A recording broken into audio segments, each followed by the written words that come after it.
I'm working at Boeing, and we had this guy. I believe he was Lebanese. His name was Muhammad. Okay. And he was telling this joke about hijacking one of the planes. Oh, and I was like, hey, maybe. And he didn't get started. Well, okay.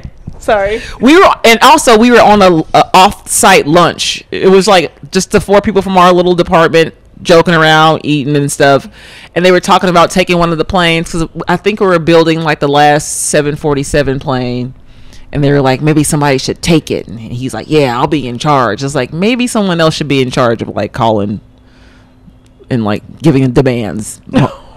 Muhammad, just maybe. I love how you were all workshopping. I'm trying to hijack. Yeah, but he said the joke, and then I made it better by being like, have somebody else call in so you survive. And then somehow that became like you were being something, and then they got offended, and then somehow you got fired for that. Joke that offsite, we all went home, and then the next morning it was snowing, so I didn't go to work that day.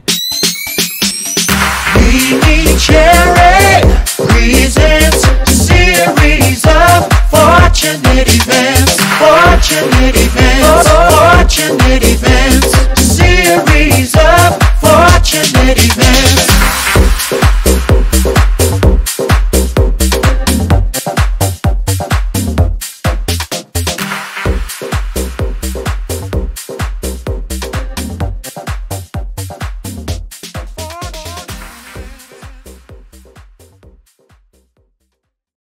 Because we're ready. Hello. Welcome back, everybody, to the latest episode of the series of Fortunate Events Podcast, brought to you by who? It's still me, MeMeCherry, coming to you from the beautiful Virgin Hotel in Las Vegas, joined today by Shanna Christmas. Yes. The last guest on the sprint. Wow, the last one. Yes, closing out strong. Wow, you're welcome. Yes, thank you.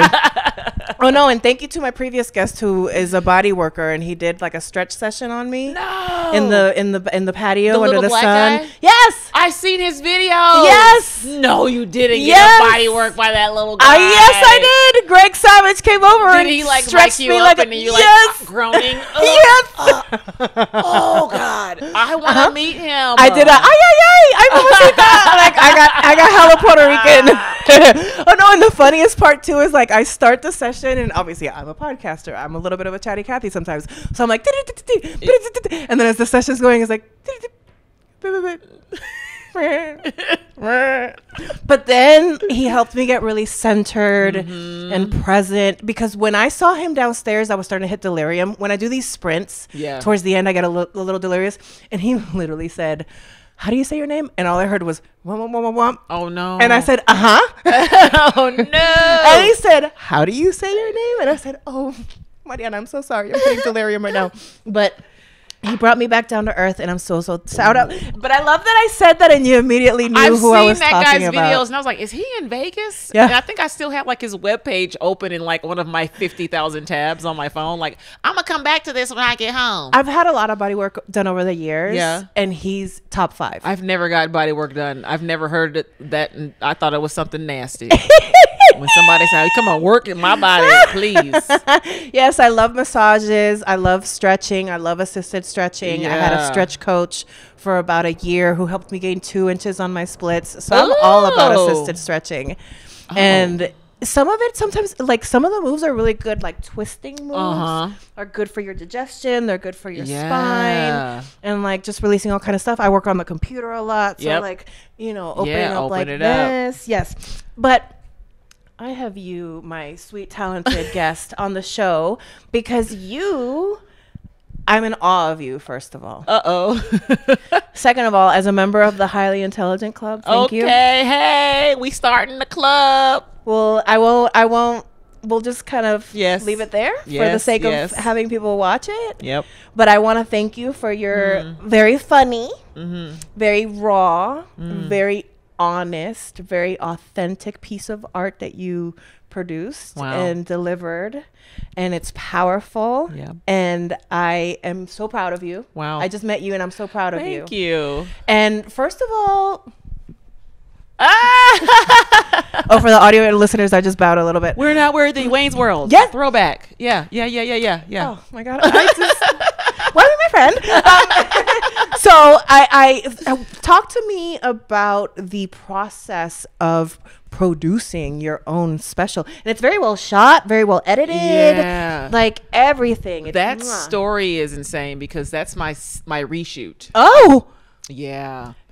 Keith Malley is my podfather. I've heard over the years his like journeys of recording specials, so I can only imagine. Please tell me about yours. So for my 10-year anniversary back in 2023, I was like, I gotta do something for my anniversary, and it's this big milestone. I gotta do something. I gotta put out a special. And that was just my goal, to put out a special for my 10-year. And 2023 was one of the worst years of my life, and probably not a good time for me trying to do a special. Sure. And that's how it ended up being bad. I found a director who didn't have any background in comedy, but he saw me do a comedy festival in Miami, and he was like, I think you're really funny and I'd love to help you out. And I'm like, well, I'm poor, so sure. You know what I mean? But he lived in Seattle, so I flew to Seattle, and I had lived there before for like 6 months working. So I had some people that knew me there, but not enough to like pack a place out. I was hoping he would help with that. He did not. So the place wasn't really full. We did one take. It was in August, I believe it was, or September. Either way, it was like a heat wave in Seattle. And so it was hot, and they don't have AC there. So people were not doing well. And they do a lot of weed up there, so they weren't doing well in general. So it was like hot and high. It was not happening. No, that's not a good combo. Yeah, so I shot the special. There was stuff that happened during the day that I didn't really like, and I remember being on stage and being upset about how the day went, and I was kind of distracted by it. And I shot it. It was fine. I was like, I don't know how I feel about this special. And then there was all this stuff post-production where it was supposed to be getting edited and it never was, and it was just kind of sitting in the air, and I was like, where is this? Like, what's happening with it? And he wouldn't give me the tapes. It was all this stuff. And so I ended up being like, I don't even want to put this out, because even when I think about it now, I still kind of feel upset about that whole experience. My dad had died that year. I hadn't worked. There was just a lot going on in general. And I was like, I probably shouldn't do this. Yeah. I crowdfunded and made some money to put money into it, but I decided that I wasn't going to use it. And so last year I was like, I'm just going to go with my gut, and I'm just going to do it again. I'm just going to figure it out. I ended up meeting my director now, Michael Malone.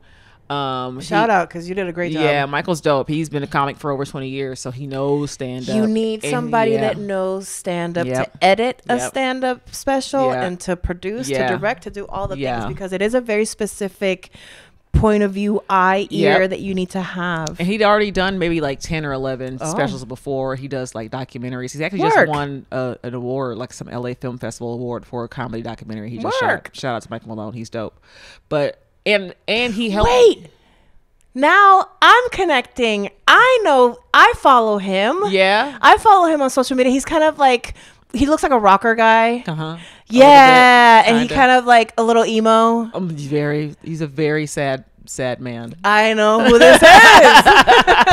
And okay, now this makes sense. Very sad man. And it actually helped because he also helped me shape my material. So this makes even more sense. We went over all of my jokes, got the note cards out. Because that name, Michael Malone. Yep. And he goes, okay, do your jokes. And I was like, right now? Like right in front of you, just like me and you. He's no like, loop. Yeah, right. I was like, but he doesn't even drink, so like it's not even going to be as funny to him because he's just sitting there soberly analyzing me, and I'm like, can I stand up? I don't even know how to do jokes to a person. Only Maria Bamford does that, where she's like, who wants to come to a coffee shop and hear my hour? It's like, what? You're holding a hairbrush. Yeah, it was so weird. So he's sitting down and I'm like pacing in the room, and he's like writing my jokes down and like finding funny bits about it. So he went through this whole process, and I do the joke, the highly intelligent joke, and he goes, that's your closer. And I was like, no, it's not.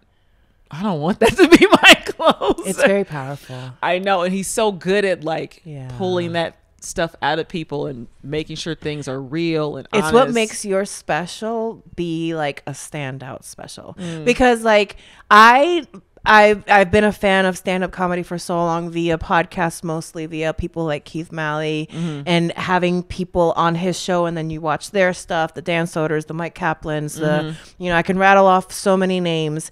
And I'm picky about stand-up specials. Yeah. I kind of don't even watch a lot I of don't watch them them either because I don't laugh. Yeah. Same. And it's become this like rite of passage that just becomes almost wash, rinse, repeat for some people. And yours, I was so honored. Like, also, it's my first. Now that I'm in queer media. Wait, have you seen that meme of the Wicked press tour? Oh, when they're holding space? Just like you hold my finger. Oh, like this? Yeah. Oh, and that was part of the thing. And like they're holding the finger, and then like the journalist across the way is like, yes, in queer media. Anyways, I'm memeing a meme instead of my meme head because I love memes. But now that I'm in queer media, and this is the line I've been saying all week, thanks to you, to my friends. I'm like, now that I'm in queer media, I got my first advanced screener. And so thank you. You made me feel like an official member of queer media. Hey, let's go. Yes. I love getting some firsts now. We doing good. Oh my God, yes. So, but I say all that to say that it was really good. Run, don't walk to your nearest computer and watch it on YouTube. Thank you. Tomorrow. No. Yes. Yes, tomorrow. Tomorrow. Oh my God. Tomorrow. Yes. Y'all. Yes. Tomorrow. So give a little plug to the camp. Yes. Watch my special Highly Intelligent tomorrow on UBTubi. Okay. UBTubi. Find AKA YouTube. And YouTube and not Tubi. Or maybe Tubi, if you give me some money, I can put on there too. And Ubi. And Ubi. Whoever that is also. But it should be on Amazon Prime as well. It's in the process. Nice. But YouTube for sure. I wanted to be an independent release and keep it to myself. And I want people to see it. So if you're seeing me, go see it. Because I think it's good. It's good. Run up the numbers. Yeah. Go watch it. In this era of like Netflix specials, like I don't say that lightly. Like, I think you deserve a special. Like, that deserves to be amplified. It deserves to have even more money thrown at you. I hope so at some point. So yeah, I hope it does really, really well. Thank you. I suspect that writing a piece like this helps you rewrite your narrative. Even if it's just for you. Yeah, I mean, that ending piece has been like almost like something around my neck, you know, and even being in Las Vegas feels very jarring to me. And I'm from here, so like I have to come home and see my parents and stuff and be like, ugh, I can't really go hang around certain places. You know what I mean? Like, so it's actually really cathartic. I've dealt with that subject in writing before. A lot of people know me from the articles that I've written about that, and it was terrifying. Obviously, that was my first time even talking about it on stage at all. And I think it does kind of help me with the narrative, because there are people in the scene here that are like, I've heard about you. I've heard a lot of things about you, and that must be jarring. Well, yeah, because microphone, that must be jarring. It's weird because it's almost like, because then you want to ask like, what did you hear? Not.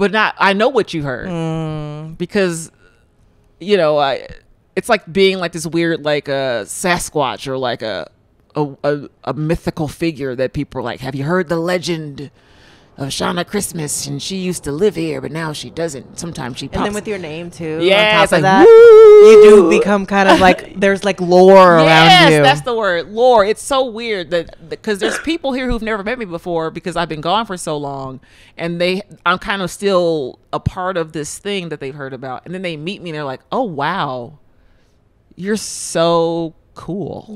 Or whatever. It's like, oh, the way I was hearing about this it's so it didn't make any sense, or I didn't, and people always want to hear what the story is anyways, and so it's like, well, you can read it. And I guess now when I put the pieces together of how some of it played out, I can see how there would be different narratives spun and different tales told. Well, sure, because the main person is still here, and he gets to say whatever. Yeah, he gets to say whatever he wants to say. Well, and he was trying to say some silly things. Yes. Yeah. He still is, yes, currently. And so people silly are people like, that do silly things and say silly things. Yeah, continue to be silly. And that's the thing too. Like people once they meet me after meeting him, they're like, oh, well, clearly, like the people, like you talk about energy and vibes. Like people are like, no. This person's not whatever I've been hearing. Like you just it's hard to kind of put a face to like this thing you've been hearing. Yeah, I'm sure he makes you sound like some wackadoo, and then they see you and perhaps, they're like, you don't have 3 legs. No, they wish, and it'd be a thick one. Do you embrace softness? Because I know that in this world is like as independent women, and like when the world is trying to like attack us and make us small and quiet, and you like you're a tall lady, and I'm sure that the world tries to make you smaller. So do you embrace softness, or do you find yourself having to like be this hard person in the world to survive? Because I found myself, and I find it lately, right? And in a certain person we were talking about that, you know, things changed in our working relationship. And there was a moment when I found myself having to get Puerto Rican on him, which is when I have to get loud on somebody. Yeah. And I don't want to be that kind of person. Right. And I find sometimes in life that like people only listen to me if I get Puerto Rican. Yep. And I don't want to be like that. I want to be soft and nice and cute. Listen, when I first started doing comedy, that's one of my biggest struggles in general as a person. This tall black person, people are looking at you and they're already intimidated. People don't think you have feelings. They think that you can't be bullied or pushed, or even that whole situation. People are like, there's no way. I mean, look how big you are. Yeah. You know what I mean? Like, so I'm Which not is even so fucked up. Yeah, I can't even be like the perfect victim, because when I go places, grown men are intimidated by me. Yeah. And so it's hard for me to think about being soft. I remember thinking of like a joke and being like, I wish I had like a vulnerability hair bow that I could put in. And when I was like, you guys, I'm wearing the bow now. Yeah. Big giant. Soft mode engaged. Big giant bow. See? Yeah. Put a big giant bow on my head so everybody can tell that I'm probably about to cry now. And it's okay. Yeah. You guys don't get weird about it. Yeah. And it's really hard to try to find space to be like, this is okay. Even my therapist is like, you should lean into your feminine more. You should get a tattoo. Oh. You should get like a cute little, no one knows where it is. Oh.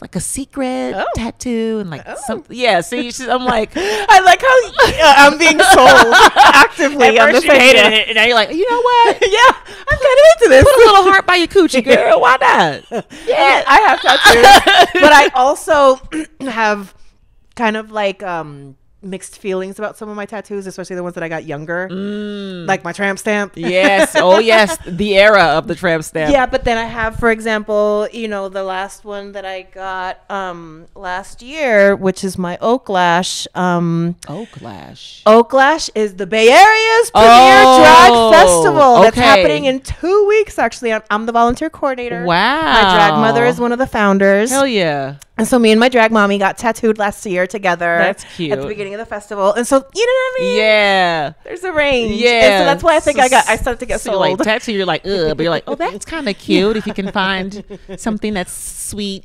somewhere. And I do co-sign the hidden. Yeah. So somebody who gets access can see it. And you're like, that's nice and soft. But I do have a hard time in society being soft. It takes a little bit because it freaks people out. Yeah. People are like, I was gonna come ask you for help. Why are you? You're crying. I needed you to save me. Yeah. Wait a minute. This big bitch is having a hard time. What am I supposed to do? People have said it before. People are like, I don't know what to do when you're sad because you always cheer me up. And I'm like, cool. Maybe you should try. Wow. That reminds me of like the people that are like that like subscribe to the whole couple goals, and that when like a couple breaks up, like, oh my god, I can't believe in love anymore. Yeah. It's like, can you have your own independent thoughts and feelings? Can you have your own house and just have him come over every once in a while and go home? Like, please.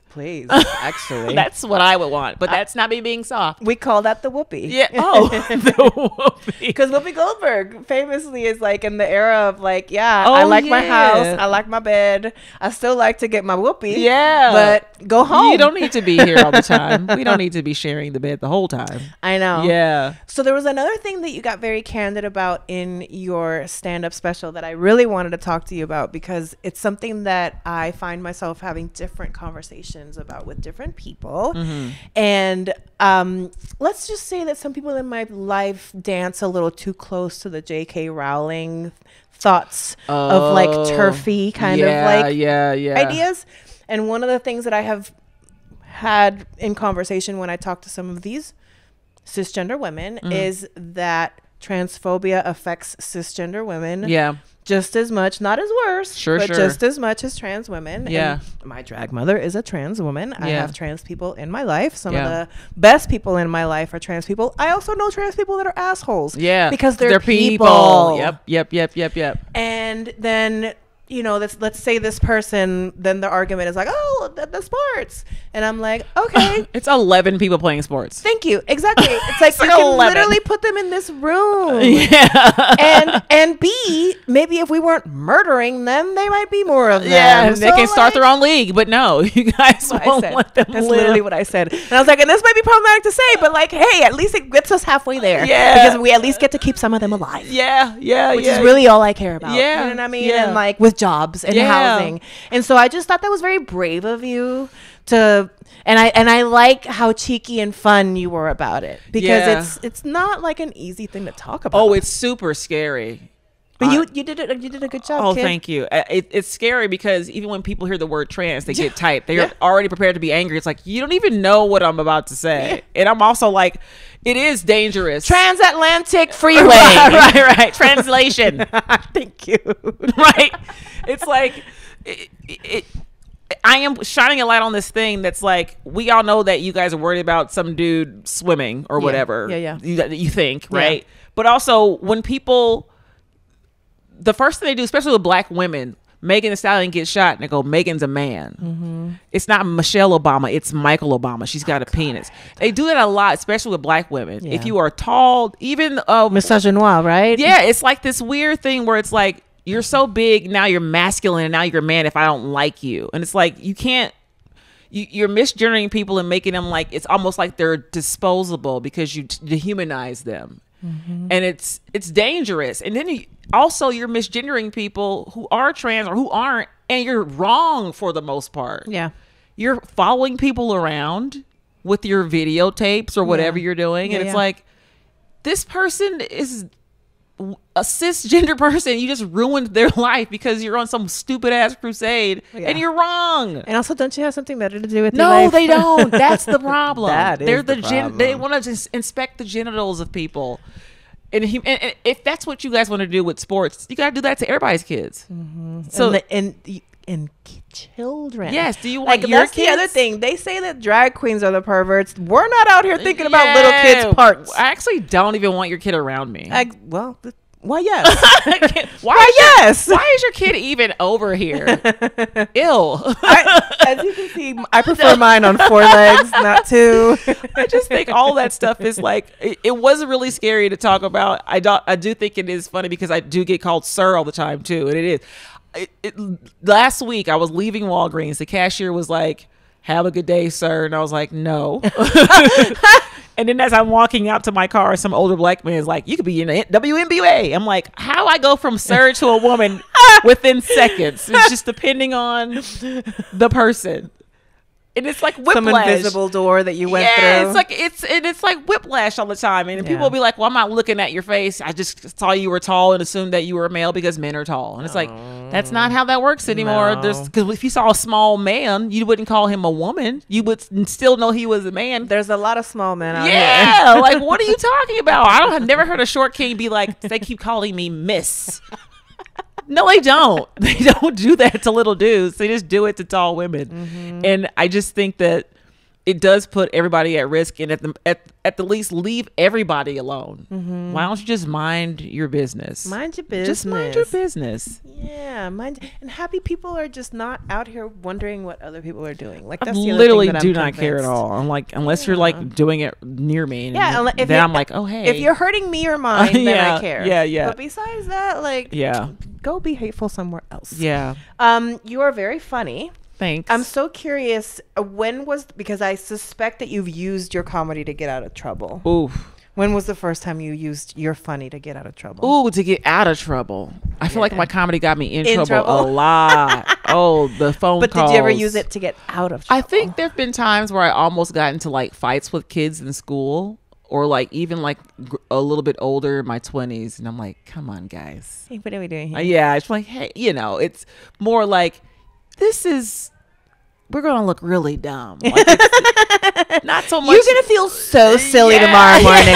Like, you guys, tomorrow we're all gonna be like, this is stupid and we hurt. Like, I feel like there was one time where the police pulled me over.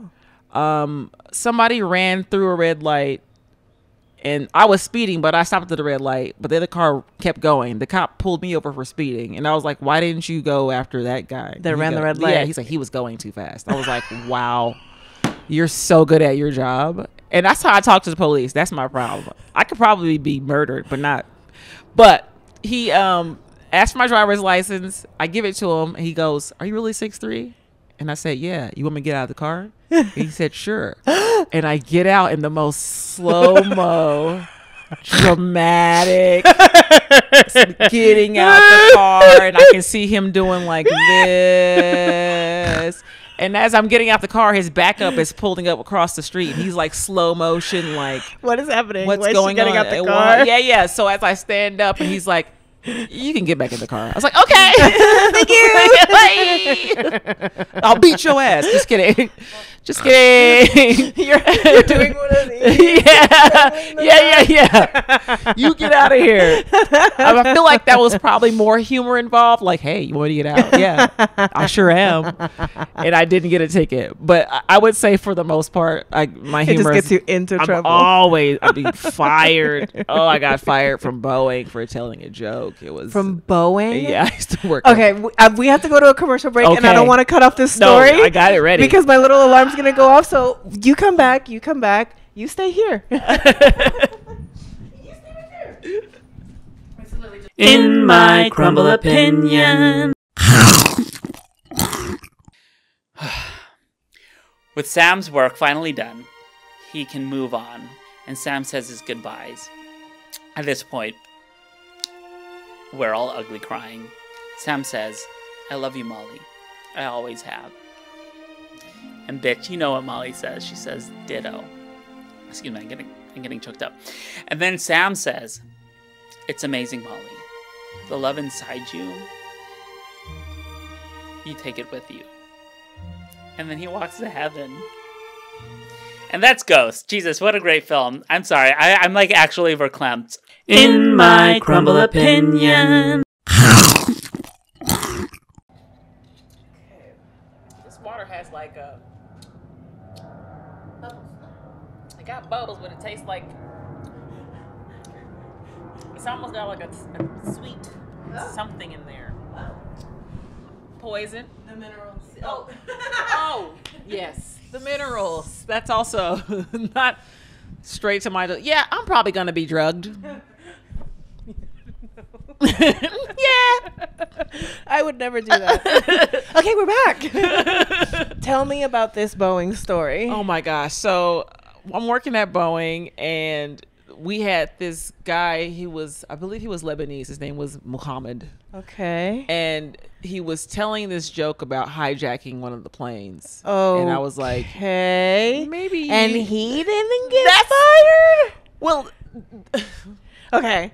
Sorry. We were on a off-site lunch. It was like just the 4 people from our little department joking around, eating and stuff. And they were talking about taking one of the planes, because I think we were building like the last 747 plane. And they were like, maybe somebody should take it. And he's like, yeah, I'll be in charge. It's like, maybe someone else should be in charge of like calling and like giving demands. Muhammad, just maybe. I love how you are all workshopping. I'm trying to hijack. Yeah, but he said the joke, and then I made it better by being like, have somebody else call in, course. so you survive. And then somehow that became like you were being something, and then they got offended, and then somehow you got fired for that. The big joke that offsite, we all went home, and then the next morning it was snowing, so I didn't go to work that day. because I couldn't drive in the snow. And my boss called me and she was like, did you make a joke about Muhammad yesterday? I was like, yeah, we were talking about hijacking a plane. And I said, da, da, da, da. And she goes, well, he said he was really offended by that because of his background. And like you were calling him a terrorist or something. And I was like, but he said it. But he said it first. He said it first. And also, we weren't at work. And I made it funnier. I made it funnier. And I'm so glad it snowed that day because you would have been mad if you went into work and got fired. But they would have walked me out in front of everybody. With security and shit. And took my badge. Yeah. I was like, thank God I got fired on a snowstorm because... if you're going to, right? I couldn't believe that, though. I would be a little... I'd be offended that they were. I was so mad that he actually complained and said what he said because it's like you were joking about taking the plane and hijacking it. You work for this airplane company, sir. In this situation, you are the terrorist because you talking about hijacking the plane. All I'm saying is, if it's more than one of y'all, maybe the guy who sounds more American named Josh should be on the call. I don't mean you don't have to hijack it. More power to you. But just don't be like, this is Muhammad. No. Kevin. Yeah. Or let's change your name if you call in and make your demands. Don't be going full force with Muhammad right now. You know how we going to act. Oh, my God. So that's how I got fired for my joke. What's another time that it got you into trouble? Oof. One of my high school teachers smacked me in the head. Whoa. I know, violent, Mr. Reyes. Mr. Reyes, if you're still alive, I'm still mad at you about that. I'm mad at you too. Coach Reyes. Don't be touching me like that. I don't even remember what I said, but I think he couldn't really control me because he would always try to be funny in class and I would always be funnier. Oh, and I'm a child. That's what he was mad at. He was jealous that he would try to make a thing and I'd be like, and then people would laugh at what I said and not him. And so I think at some point I said something funny. You're rewriting his tags. And he kind of like, he got mad and smacked me. And I was like, you cannot hit students. Like, that's wild. Yeah. So stuff like that, usually. Yeah. Ma'am, excuse you. How would you describe your comedic voice in 3 words? We're going to make like a cloud bubble. Ooh. A word cloud. What are the 3 words in this comedic style word cloud? Ooh, honest, Ding. classy, Ding. dark. Ding. I like it. Classy? I don't know. Somebody called my comedy edgy classy, and I was like, you think I'm classy? I agree. Okay. Yeah. Sure. Yeah. I co-sign that. I like this. When I have now this like running through line whenever I have somebody that's done comedy, especially comedy for a long time, about the reality of bombing on stage. And I'm so fascinated by the mind of a comedian because it's a very specific art style that you choose to come back on stage after bombing, and it's something that you know you will do again. Yeah. Talk to me about the last time that you bombed and what's something that you've learned from bombing on stage. Ooh. I always tend to do really, really bad when the stakes are high. So even at my special, I was like, I probably fucked that up. There's cameras on, or there's somebody important in the audience or something. I'm like, no, I'm going to eat dick. I can't remember specifically a really bad show. I feel like once you do well for long enough, even if you don't reach that bar, it feels like a bomb. Even if it's not like nobody laughs. Like sometimes I kind of like when nobody laughs, depending on who's in the audience. Sure. Like, this is not for you anyway. Yeah. Sometimes the bomb is like, oh, wait, I'm just finding my people in here who enjoy dead dad jokes. Sure. And it's not you guys. Sure. So it's almost like you have to kind of get used to that awkward silence. Sometimes I like silence. I'm one of those weird people, but you're gonna have a really good time with Keith Malley. Yeah. Yeah, you're like a lady version of him in so many ways. Yeah, like the working in the nursing home. Oh, Even yeah. though his was a very short stint, it's Oh, still very much part of whoa. his lore. No way. Yeah, he worked at a nursing home for like a very short stint, so that's part of his lore. There's just something about your comedic style that like it reminded me of Keith. Interesting. And, like, yeah, and it's just it just kept making me think of Keith. And he loves awkward silences. He loves it when people are like, he laughs before everybody else laughs because he knows what's coming. You know, those kind of things. Yeah. You're gonna have a good time Tomorrow with I'm doing his pod. Oh, nice. You're gonna have a great time with my pod daddy. Yeah. So that's interesting, right? Because I was gonna ask you, what do you do with the silent crowd? Lean in or out? But it sounds like you lean in. Yeah.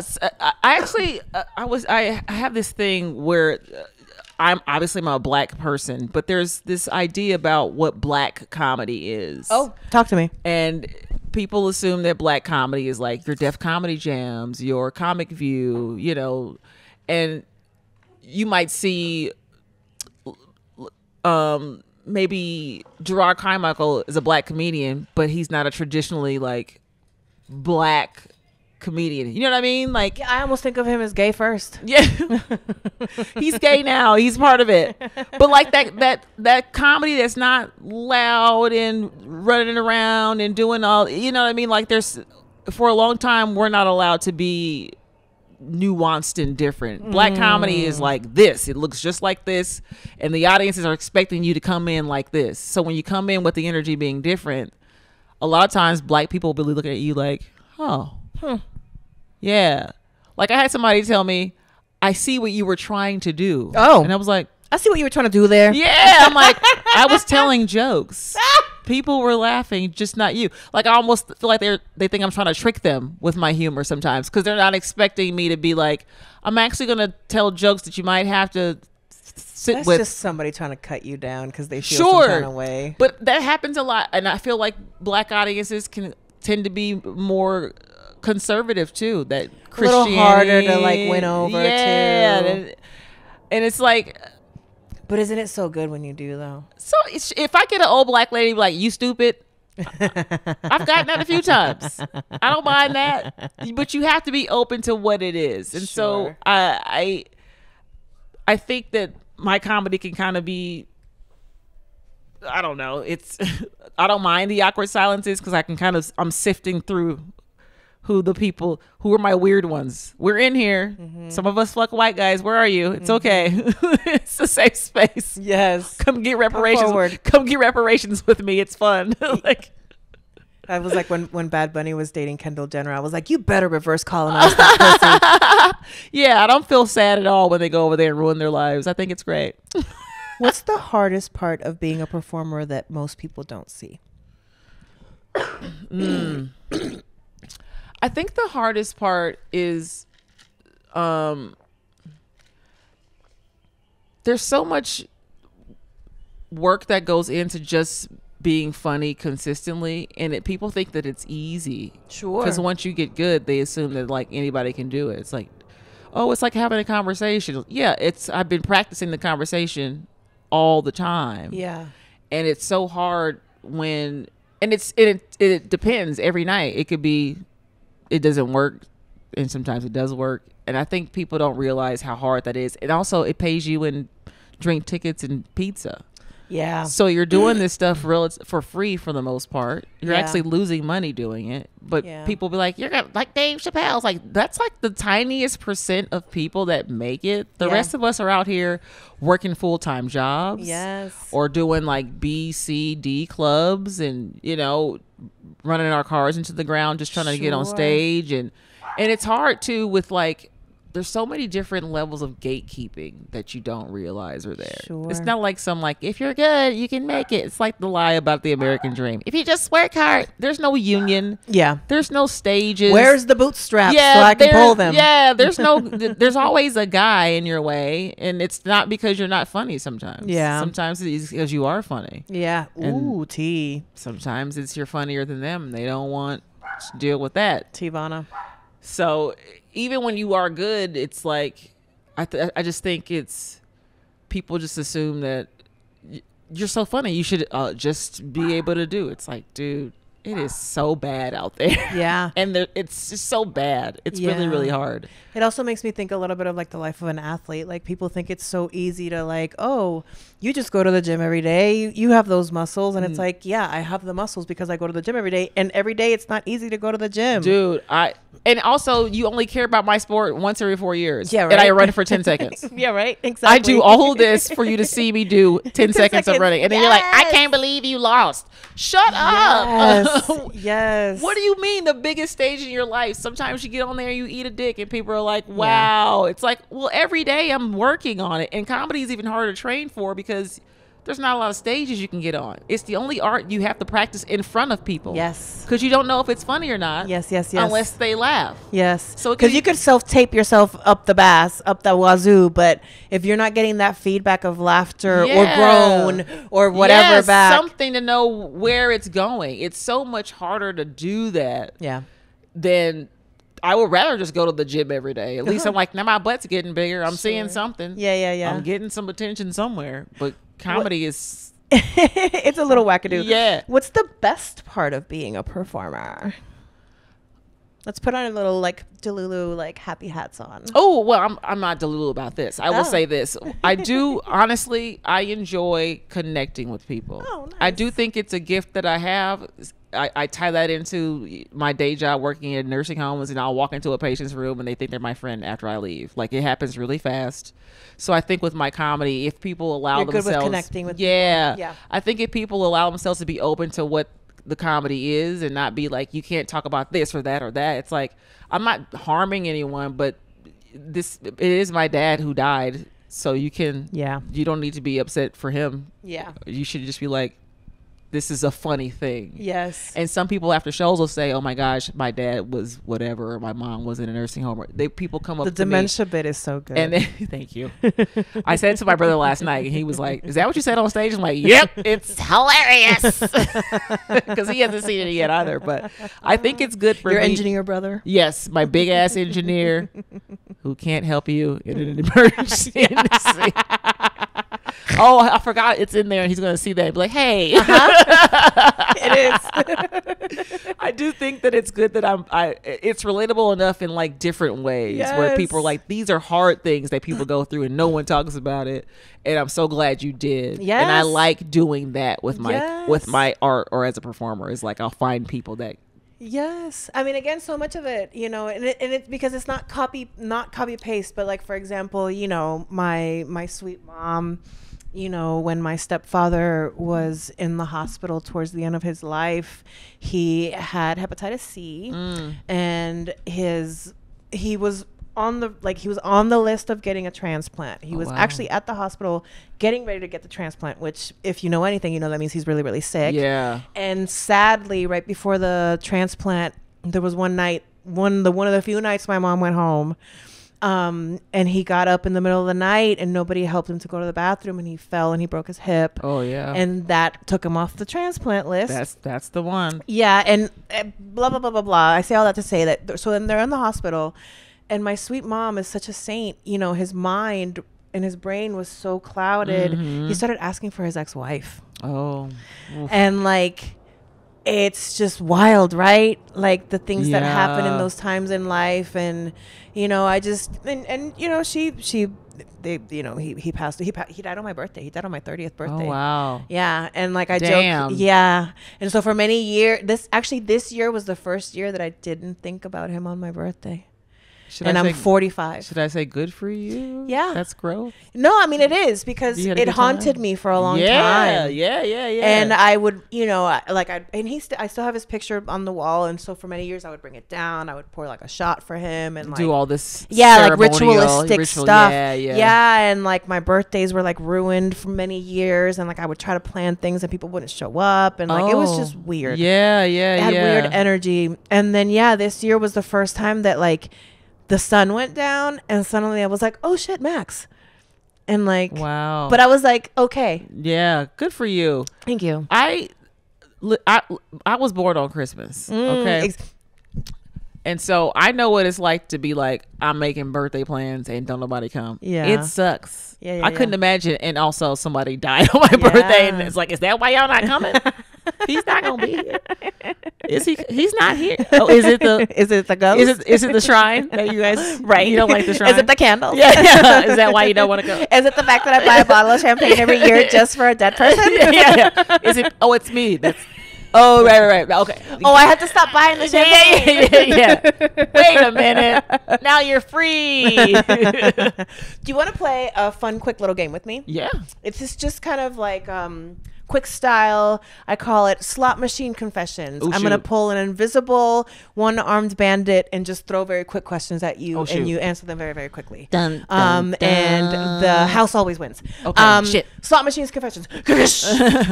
Spiciest DM you've ever gotten. I'm very good at eating pussy, and if you want your needs met, please let me know before you go back to Vegas.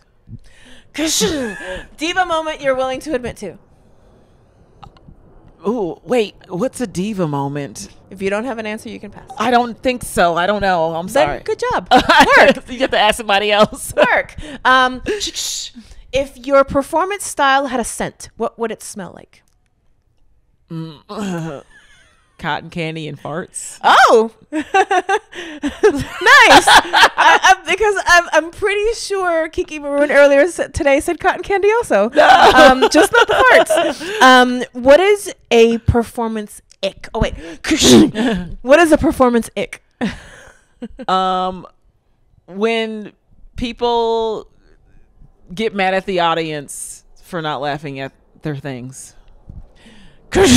Have you ever taken home a fan after a show? Yes, I thought he was a fan, but he turned out to be a comedian, and we dated for 3 years. Do you regret that? No, I don't. Good job. I don't. He's still my friend. Oh, good job. That's slot machine confession. Oh, woo. I gotta have some more diva moments. I don't know what I'm doing wrong. You're doing everything right. I think is what you're telling once me. once this special comes out and I get hella famous, then I'll have way more. I'm gonna be throwing things at people. I'm throwing cell phones at people, just like Naomi Campbell. I can't wait. What's your favorite holiday? Since I'm sure you have an interesting relationship with Christmas. I kind of like New Year's Eve. Okay. Just because there is like a celebratory thing that's like everybody's just all bunched in together and whatever and hugging at the end, right? Happy New Year, yay. I think I just kind of like that vibe of just like there's just so much shit going on and I don't know who this person is, but it's just fun. Let's kiss this person. I don't know. I do kind of like that. I have another mini game for you. I'm going to give you a holiday. Okay. And you just tell me the first thing that comes to mind. What do we think about Halloween? Scurry. Oh, why? I don't like Halloween. Oh. I am so scary. Really? Oh my God. I went and saw Sinners the other night and I was like, I better not be scared, Michael B. Jordan. You better not scare me. Going into a scary movie. I hate being silly scared. lady. I hate it. I do not enjoy Halloween. I like the candy. Oh. But I don't like none of that. How do we feel about Groundhog Day? Cute little Puxatawny fell. That's when he tells you when the winter's coming. Yeah, if it's like a long winter or not. I mean, I don't have any thoughts about it because I live in Vegas, so like it don't really impact me if it's gonna be. It's cute to watch them put their little outfits on the news, but It's a whole thing for that town. How do we feel about Arbor Day? now I don't know what that is. I knew we were gonna get more and more obscure when she said groundhog. I was like, she going off the. What do you think about National Protect Your Neck Day? You're like, what the? Is it? How about National Pet Day? Oh God, Pet Day. I feel like every day is Pet Day. Oh.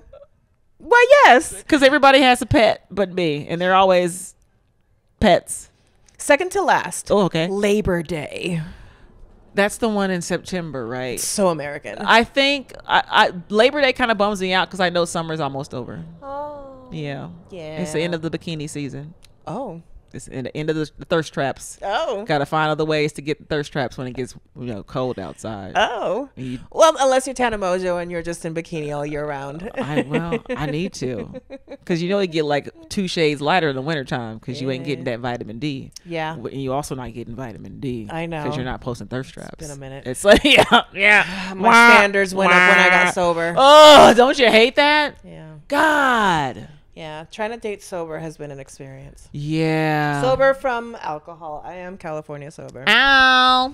Last but not least, speaking of National X Day. Oh. National X Day. I think that day sounds great. I'm friends with both of my exes. I've only had 2. I don't have no beef with nobody. How has so Las Vegas to me is one of these towns that's like a very transient town. I'm offended. Panic! Where's the homosexual? It's like, to me, like San Francisco, New York, Las Vegas. They're very transient towns. LA, like you get a lot of transplants, right? Yeah. Like I'm not a native Bay Area person. I'm originally from Puerto Rico, and so I'm always fascinated when I run into a native San Francisco person, in Las Vegas, a native Las Vegas person. How does it inform your art style being in this town where people just come and go? I think it makes you have to be more broad with your material because you have to relate to so many different people. Like even when I lived in New York, like you'd be at a show in Bushwick and there'd be somebody from Holland in the audience. You're like, how did you even find this place? Yeah. But you got to make them laugh. Yeah. So you can't be too specific with what you're talking about or too regional, right? You got to be a little bit more worldly with your jokes. Sure. So other little people. Cosmopolitan. Yes. Why don't we? Oh, is that what that means? Well, yes. I thought it was drink. I don't know. Oh, there's also the magazine. Oh, okay. Well. When I think about cosmopolitan, like being cosmopolitan is like, yes, like somebody who's very worldly, somebody who knows about, art and food and travel. To me, when I think of a cosmopolitan person, that's like, I use it in that regard. There is also the Sex and the City drink. I like that. Yes. I think that meeting people from other places every weekend, it makes you have to be like, how do I relate to this person? Yeah. And I think that's it's helpful, but also it's really hard to date because you might meet somebody you think is cute. He's like, I'm going back to Finland. You're like, shit. Speaking of dating, how hard is it dating usually being the funnier person of the two? Or is that the case? Like, do you like funny people or do you want to be the funny one in the relationship? I never have a desire to be the funny person. I just am funny. You know what I mean? Like, I'm not like trying to do a bit. I'll just say stuff and people laugh. Yeah. And I think I do enjoy men who are funny, but I think some men get jealous if you are funnier than them. Yeah. Whether you're comics or not, or whether they're like civilians. Yeah. Even my therapist was like, you have to find a person who is okay with you having like the light on you. Yes. And so that's what I'm realizing too. Yeah. I don't mind being funny. I don't mind if they're funny. I just think that it's just like everything else is timing. So like, I'm not being funny right now and you need to figure it out. Like, you got to know when to turn it off and on. Yeah. Have you ever been with anybody that tried to dim your light, that tried to tone down your funny? Ooh, I've only had 2 boyfriends and one was a pimp. So, and I wasn't doing comedy back then. But I also wasn't prostituting. I was just like failing at recruiting because I didn't know what the hell was going on. I got to write about that, by the way. That was a weird time. Oh my God, yes. Wait, hold on. Talk to me. I'm so curious. I was in my early 20s. Where were you? In Vegas. Okay. I had never had a boyfriend. Okay. I was 24. I was out here, being a hoe because I finally got cute. Okay. I wasn't cute until I got to college. Same. So, I discovered that I had an ass and I was like, I wear dresses now. Sure. And then I started attracting people and I was like, this is fun, but now I want to have a boyfriend. Sure. So I'm not sleeping with anyone else. I have a boyfriend. And there was a guy who was very like persistent and he didn't try to have sex with me at all for a while. He took me to Denny's. I love pancakes. And, we dated for a little bit before I even realized that he was a pimp. Yeah. And so, once I realized that, I was like, well, now what am I supposed to do with this? I mean, So he didn't try to dim my light at all. I just think, well, maybe he did, now that I think about it. Because I was like starting to figure out how cute I was. And we would almost have these competitions on who can get home the latest. Oh. Because he would be out doing pimp shit and I'd just be with my homegirls getting like bottle service, hanging out with NFL players or whatever. Well, yes. And, being 24, 25 and being 6'3", wearing 4-inch heels. Yeah. People were like, what is this? And I'm like, we met so-and-so from the Steelers. He was so fun. He's like, I don't like you talking to these people. They can say anything they want to you. I'm like, yes. And they come home to you after they say whatever they want. Like an idiot. Yeah. I could have gone home with them. Yes. But here I am making you tacos. And you're still mad. We would go out and I'd be like, this track. Do you want me to get us something to drink, if you do want something to drink, you don't want to pay, I'm going to be right back. Yeah. You can see me talking to a guy. Yeah. He's going to buy me a drink for me and my girlfriend who's in the bathroom.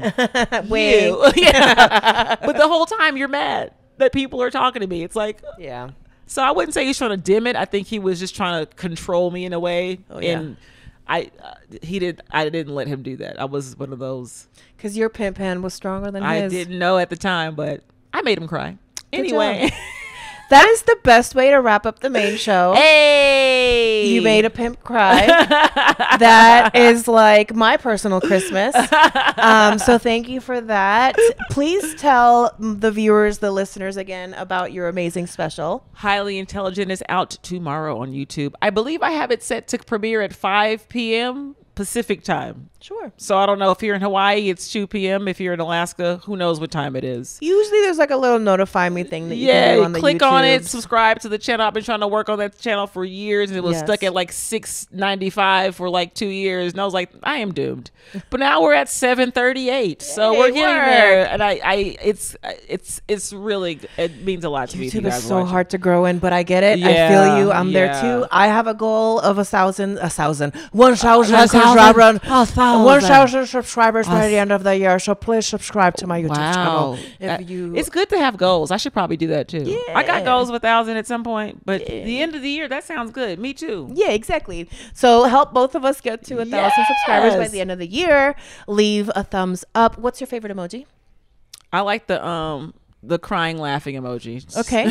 So on this episode, leave crying, laughing emojis, and then run to Highly Intelligent People and go over there and also leave laughing, crying emojis. Yes. Patreon.com/MeMeCherry Productions. That's where you're going to come find us, because we're going to play one more silly extra game, What's in My Telfie, but you don't get to see it only if you come to the Patreon. So Only come if do you that. Patreon. I think that's all the things I'm supposed to do as a host. I don't know. Follow me on social media. Oh, social media. Yes, I am Shanna Christmas on everything. SHANNA Christmas. It's on all the platforms. Just type it in and then follow on all the things. Yes, and mine is going to be MeMeCherry, some version of it on Instagram. It's IG, because there's some little girl that literally has like 5 posts. Oh, I hate and her. is sitting on MeMeCherry for years. SOFEpod.com, SOFEPOD.com. Last but not least, August 7th, if you are in San Francisco, and if you're not, come on over to San Francisco Oasis, where I will be hosting my next live show, MeMeCherry's Big Bake. We're doing the Bay Area's first reverse roast. Whoa. Because the world is dark enough as it is, so we will not be cutting each other up. We will be uplifting each other in a cunty way. Ooh. We'll have drag, we'll have comedy, we'll have fun little podcast games. So SOFEpod.com/live. Get your tickets now. San Francisco Oasis. I think that's all the tings. Yeah. And for now, we're just going to touch little microphones and go ting, ting, beautiful. And then let's do a quick reset. Yay. MeMeCherry presents a series of fortunate events. Fortunate events. Fortunate events.